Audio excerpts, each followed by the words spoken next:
warahmatullahi wabarakatuh. Halo guys, perkenalkan nama saya Putri Adria Salsabila dari NIM A1S1 23084 dari Universitas Jambi, Prodi Bimbingan dan Konseling.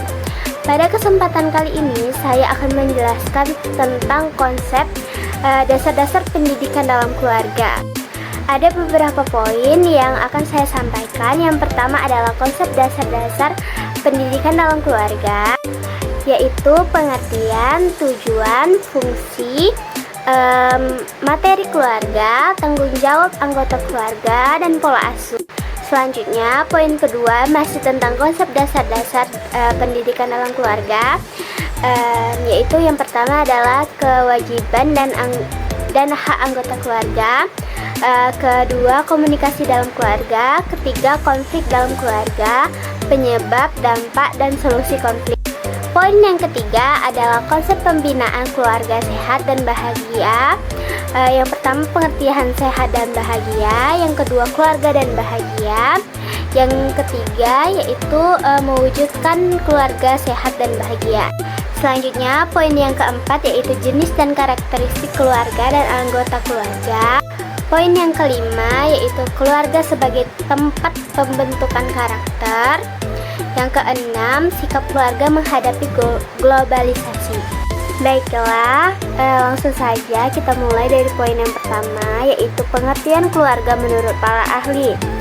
Ahli yang pertama yaitu Latiful 2021 menyatakan bahwa lingkungan sosial yang terbentuk erat karena sekelompok orang bertempat tinggal berinteraksi dalam pembentukan pola pikir, kebudayaan, serta sebagai mediasi hubungan antara anak dengan lingkungan. Selanjutnya, pengertian dari para ahli yang kedua yaitu Coleman dan Crazy 2010 menyatakan bahwa sekelompok orang yang dihubungkan oleh pernikahan, keturunan, atau adopsi yang hidup bersama dalam sebuah rumah tangga.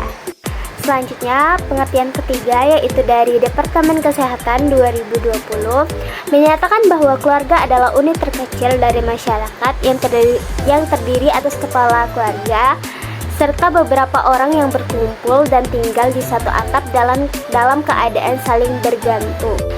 Poin selanjutnya yaitu poin yang kedua adalah tujuan keluarga.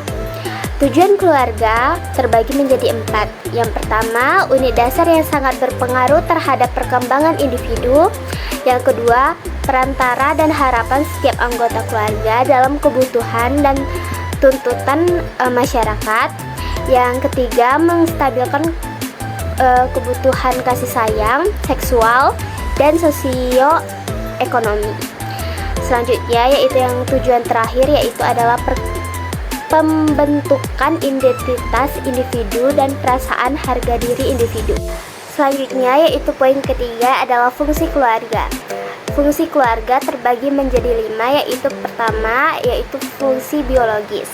Apa sih itu fungsi biologis? Fungsi biologis merupakan upaya bereproduksi, pemeliharaan, dan membesarkan anak, memberi makan, mempertahankan kesehatan, dan rekreasi. Selanjutnya, fungsi yang kedua yaitu fungsi ekonomi. Fungsi ekonomi merupakan memenuhi kebutuhan sumber penghasilan, menentukan alokasi sumber yang diperlukan, menjamin keamanan finansial. Selanjutnya, fungsi yang ketiga yaitu fungsi psikologis. Fungsi psikologis adalah menyediakan lingkungan yang mampu meningkatkan perkembangan kepribadian yang alami, yang bertujuan melindungi psikologis secara optimal. Fungsi yang keempat adalah fungsi edukasi. Fungsi edukasi adalah mengajarkan pengetahuan, sikap, dan keterampilan. Yang kelima, fungsi sosiokultur. Fungsi sosiokultur adalah melaksanakan transfer nilai yang berhubungan dengan perilaku, bahasa, dan tradisi atau adat. Selanjutnya, pelaksanaan fungsi keluarga di Indonesia secara singkat dapat disebutkan sebagai ASA, ASI, dan ASU. ASI merupakan memberi kasih sayang, rasa aman, perhatian hangat kepada seluruh anggota keluarga hingga dapat berkembang sesuai kebutuhan dan usianya. Asa merupakan memberikan pemenuhan pendidikan anak sehingga siap menjadi manusia dewasa, mandiri, dan dapat memenuhi kebutuhan masa depan. Sedangkan asuh merupakan memelihara dan merawat anggota keluarga agar mampu mencapai kondisi sehat fisik, mental, sosial, dan spiritual. Selanjutnya, poin yang kelima, tanggung jawab orang tua. Menurut Undang-Undang Nomor 1 Tahun 1974 tentang Perkawinan dalam Pasal 45, 1. Kedua orang tua wajib memelihara dan mendidik anak-anak mereka sebaik-baiknya. Yang kedua, kewajiban orang tua yang dimaksud dalam ayat 1 pasal 1 berlaku sampai anak itu kawin atau berdiri sendiri. Kewajiban berlaku meskipun perkawinan antara keduanya putus. Selanjutnya, poin yang terakhir dari materi pertama yaitu pola asuh. Menurut Hulkuk Hermawati 2014, pola asuh orang tua sebagai cara orang tua dalam mendidik anak yaitu upaya orang tua yang diwujudkan berupa peran lingkungan fisik, lingkungan sosial anak, pendidikan anak, dialog dengan anaknya, kontrol terhadap perilaku anak, dan penentuan nilai-nilai moral terhadap anaknya. Selanjutnya, materi yang kedua membahas tentang kewajiban dan hak anggota keluarga. Yang pertama yaitu kewajiban suami. 1. Memimpin keluarga. 2. Mencari dan memberi nafkah. 3. Bertanggung jawab akan ketenangan, keselamatan, dan kesejahteraan keluarga. Keempat, mendidik anak dengan penuh rasa kasih sayang dan tanggung jawab. 5. Menciptakan kedamaian, ketenangan jiwa dalam keluarga. 6. Memiliki lingkungan yang baik bagi anggota keluarga. 7. Menjadi suami yang baik untuk istri dan ayah yang baik untuk anak. Selanjutnya yaitu hak suami. 1. Ditaati dan dipatuhi oleh seluruh anggota keluarga. 2. Dibantu dalam mengelola rumah tangga. 3. Diperlakukan dengan baik dan penuh kasih sayang dalam memenuhi kebutuhan fisik, biologis maupun psikisnya. 4. Citra dan nama baik oleh seluruh keluarga. Selanjutnya yang kedua adalah kewajiban ibu atau istri. 1. Patuh dan taat pada suami sesuai norma agama dan asusila. 2. Memberikan kasih sayang kepada seluruh anggota keluarga. 3. Mengatur dan mengurus rumah tangga. 4. Merawat, mendidik, dan melatih anak. 5. Memelihara, menjaga kehormatan keluarga. 6. Menjadi istri yang baik untuk suami dan menjadi ibu yang baik untuk anak. Selanjutnya yaitu hak ibu atau istri. 1. Mendapatkan nafkah yang baik dari hasil kerja suami yang baik. 2. Mendapatkan pendidikan dan bimbingan. 3. Mendapatkan kasih sayang dari seluruh anggota keluarga. 4. Mendapatkan pelindungan, keselamatan, dan ketentraman. 5. Dihargai, dipatuhi, dan mendapatkan komunikasi yang sehat. Selanjutnya yaitu kewajiban anak. Pertama, menaati dan menghormati kedua orang tuanya. 2. Berperilaku baik dengan orang tua dan anggota keluarga lainnya. 3. Bersikap yang berdasarkan kasih dan sayang. 4. Bakti kepada kedua orang tua. Selanjutnya yaitu hak anak. 1. Mendapatkan perilaku yang baik dari seluruh anggota keluarga. 2. Nama dan citra yang baik. 3. Rasa aman. 4. Kasih sayang. 5. Pendidikan dan bimbingan serta arahan yang baik. 6. Terpenuhinya kebutuhan. Selanjutnya, komunikasi dalam keluarga. Ada 3 kata kunci dalam komunikasi. Yang pertama, sender, komunikator, message, pesan, desender atau komunikan. Selanjutnya, manfaat komunikasi bagi keluarga. 1. Dapat mengetahui apa yang ingin disampaikan oleh keluarga. 2. Menghindari dari salah sangka dan konflik. 3. Membawa keuntungan fisik dan psikis. 4. Hubungan kekeluargaan menjadi erat. Selanjutnya yaitu pola asuh dalam keluarga. Pertama ada pola asuh otoriter, yang kedua pola asuh permisif, ketiga adalah pola asuh demokratis, keempat pola asuh situasional. Selanjutnya yaitu cara-cara komunikasi efektif. Komunikasi yang efektif ada dua, yaitu lisan dan tulisan. Selanjutnya yaitu prinsip komunikasi efektif. 1. Fasih, 2. Ringkas, 3. Mudah dipahami, 4. Jujur, 5. Menarik. Selanjutnya komunikasi nonverbal yang efektif. Pertama kontak mata, 2. Ekspresi wajah, 3. Nada suara, 4. Gerak tubuh, dan 5. Postur atau sosok. Selanjutnya, poin yang ketiga tentang konsep pembinaan keluarga sehat. Pertama yaitu pengertian sehat dan bahagia. Sehat menurut WHO mengandung pengertian yaitu kondisi sehat ideal baik secara biologis, fisiologis, dan sosial. Hal ini juga tentunya akan membuat seseorang dapat melakukan aktivitas secara maksimal dan optimal. Sehat adalah keadaan sejahtera secara fisik, mental, dan sosial, bukan hanya sekedar tidak adanya penyakit atau cacat. Selanjutnya, yang kedua yaitu pengertian keluarga dan bahagia. Menurut Reisner 1980, keluarga adalah sebuah kelompok yang terdiri dari dua orang atau lebih yang masing-masing mempunyai hubungan kekerabatan yang terdiri dari bapak, ibu, anak, adik, kakak, dan nenek, kakek. Kata keluarga berasal dari bahasa Inggris yaitu family. Dalam Kamus Besar Bahasa Indonesia, keluarga adalah ibu dan bapak beserta anak atau seisi rumah. Keluarga bahagia adalah keluarga yang suportif dan tidak membesarkan ego masing-masing. 3. Cara mewujudkan keluarga sehat dan bahagia. Ada dua cara mewujudkan keluarga sehat dan bahagia. Yang pertama, makanan yang bergizi. 2. Lingkungan yang bersih. Selanjutnya, jenis dan karakteristik keluarga dan anggota keluarga. Jenis keluarga. Menurut Cariel AT 2022, jenis keluarga adalah unit terkecil dari masyarakat. Secara teoretik, keluarga dapat didefinisikan sebagai dua atau lebih individu yang hidup dalam satu rumah dan terikat oleh ikatan perkawinan, saling berinteraksi, serta memiliki perannya masing-masing. 1. Nuclear family atau keluarga inti. Yang kedua, extended family atau keluarga besar. 3. Blended family. 4. Middle age atau elderly couple. Kelima, nuclear bride. 6. Single parents family.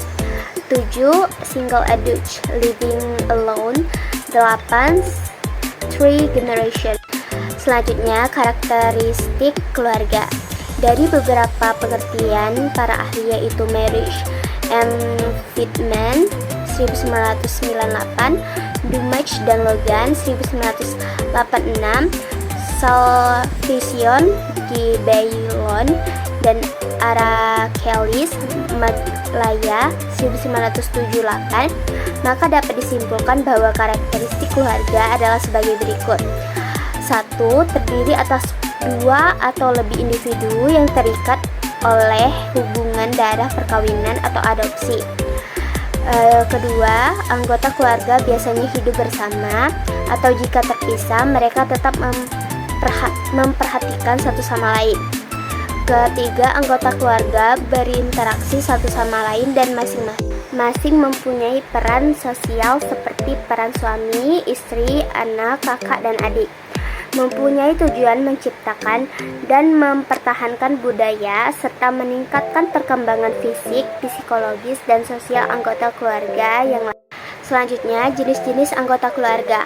Pertama, berdasarkan cakupan. Kedua, berdasarkan jenis perkawinan. Ketiga, berdasarkan jenis anggota. Karakteristik anggota keluarga. Menurut Fatimah 2020, karakteristik keluarga adalah sebagai tempat yang paling inti atau dasar untuk semua individu dalam memperoleh perhatian, perlindungan, pembelajaran, dan juga bimbingan. Nilai-nilai yang tercipta dalam hidup rukun dengan karakteristik keluarga adalah 1. Kebersamaan, 2. Persatuan dan kesatuan, 3. Kekuatan kelompok, 4. Toleransi antar sesama yang tinggi, 5. Asa, asi, dan asuh keluarga dan sekolah. Selanjutnya, dinamika hubungan antara anggota keluarga. Dinamika keluarga adalah interaksi atau hubungan individu dengan lingkungan sekitar, sehingga tersebut dapat diterima dan disesuaikan diri baik dari dalam lingkungan keluarga maupun kelompok sosial yang sama. Konflik dalam Selanjutnya, dinamika hubungan antar anggota keluarga. Dinamika keluarga adalah interaksi atau hubungan individu dengan lingkungan sekitar sehingga tersebut dapat diterima dan disesuaikan diri baik dalam lingkungan keluarga maupun kelompok sosial yang sama. Konflik dapat berupa perselisihan, disagreement, adanya ketegangan, the appearance of tension, atau munculnya kesulitan-kesulitan lain di antara dua pihak atau lebih. Ada 4 aspek dinamika keluarga. Pertama, tiap anggota keluarga memiliki perasaan dan ide tentang dirinya sendiri yang biasa disebut dengan harga diri. Kedua, tiap anggota keluarga memiliki cara tertentu untuk menyampaikan pendapat pikiran mereka yang biasa dikenal dengan komunikasi. Ketiga, tiap anggota keluarga memiliki aturan permainan yang mengatur bagaimana mereka seharusnya merasa dan bertindak yang berkembang sebagai sistem nilai keluarga. 4. Tiap keluarga memiliki cara dalam berhubungan dengan orang luar dan institusi di luar keluarga yang dikenal dengan jalur kemasyarakatan. Selanjutnya, peran bimbingan dan konseling mendukung anggota keluarga.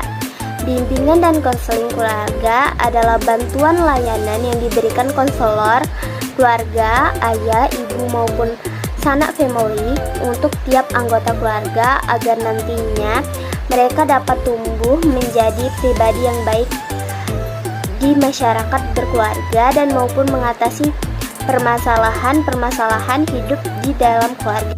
Selanjutnya yaitu sikap keluarga menghadapi globalisasi. Sikap keluarga dalam menghadapi globalisasi merujuk pada pandangan, nilai, dan perilaku yang diadopsi oleh sebuah keluarga dalam menghadapi dampak dan tantangan yang dibawa oleh globalisasi.